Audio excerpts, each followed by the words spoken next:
Nori studijuoti Vilniaus universitete? Puikus pasirinkimas. Nežinai, nuo ko pradėti.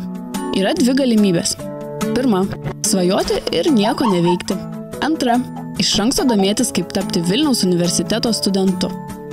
Tikriausiai jau žinai teisingą atsakymą. Taip, jei nori įstoti į Vilniaus universitetą, teks įdėti truputį pastangų. Tau prireiks interneto, kalendoriaus ir žadintuvo, kad nepražiopsotum svarbiausių datų, bei noro ir pasitikėjimo savimi. Štai adresas internete, kurį privalai ištyrinėti atidžiau nei draugų nuotraukas Facebook'e. Išsirink Vilniaus universiteto studijų programas, kurios tave domina. Visą informaciją rasi universiteto ir jo padalinių svetainėse internete. Jei kyla klausimų renkantis studijas, drąsiai kreipkis. Būtinai pakonsultuosime. Išsirinkai? Tuomet išsiaiškim, kokių dalykų egzaminų ir metinių pažymių reikia stojant į tavo norimą Vilniaus universiteto studijų programą. Šią informaciją taip pat nesunkiai rasi internete. Jei vis dar turi klausimų dėl stojimo reikalavimų, nedvejodamas kreipkis.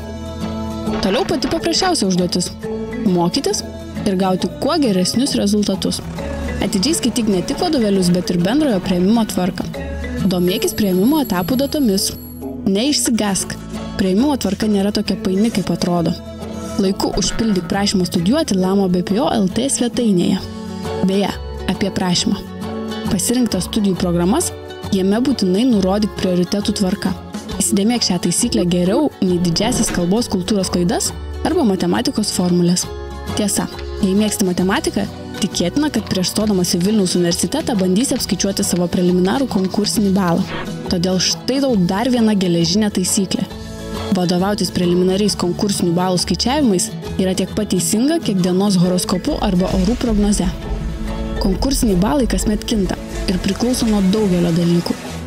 Pavyzdžiui, kiek šiemet bus norinčių stoti į tą pačią studijų programą ir kokie bus jų egzaminų rezultatai. Užpildai ir pateikiai prašymą? Neužmik. Vilniaus universiteto tinklapyje iš anksto sužinok, kada ir kur reikės sudaryti studijų sutartį. O atėjus laikui Lamo BPO tinklapyje pasitikrink, ar esi kviečiama studijuoti Vilniaus universitete. Sveikiname! Liko paskutinis etapas – laiku sudaryti studijų sutartį ir rugsėjo 1 atšvęsti kartu su kitais Vilniaus universiteto studentais.